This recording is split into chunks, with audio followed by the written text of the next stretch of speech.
মন খারাপ, খুব বেশি মন খারাপ, সহ্য হচ্ছে না, একটু কষ্ট করে শুয়ে নেন, কারো কাছে বললেন না। কারণ আপনি যদি কাউকে বলেন, সে আবার সবার সামনে গিয়ে ডোল পিটিয়ে দেবে। এই দুনিয়াতে আপনার কেউ আপন নয় যে আপনার খারাপ সময় আপনাকে সঙ্গ দিবে।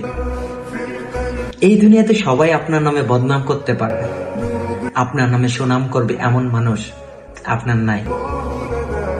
যদি মনটা বেশি খারাপ থাকে, যদি খুব বেশি কষ্ট লাগে, নীরবে 2 ফোঁটা চোখের পানি ফেলে আপনার সৃষ্টিকর্তার কাছে বলেন যে, হে আমার সৃষ্টিকর্তা, আপনি আমাকে এত সুন্দর করে সৃষ্টি করছেন, আপনি কি আমাকে মন খারাপ দেখতে ভাল লাগে?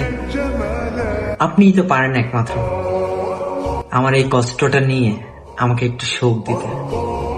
বিশ্বাস করেন, আপনার সৃষ্টিকর্তা ব্যতীত এই দুনিয়াতে দ্বিতীয় কোনো মানুষ নাই যে কিনা আপনার কষ্টের সময় আপনাকে সঙ্গ দিবে। অতএব মানুষের কাছে না বলে আল্লাহ সুবহানাহু ওয়া তাআলার কাছে বলেন, ইনশাআল্লাহ উনি আপনার কষ্ট দূর করে দিবেন।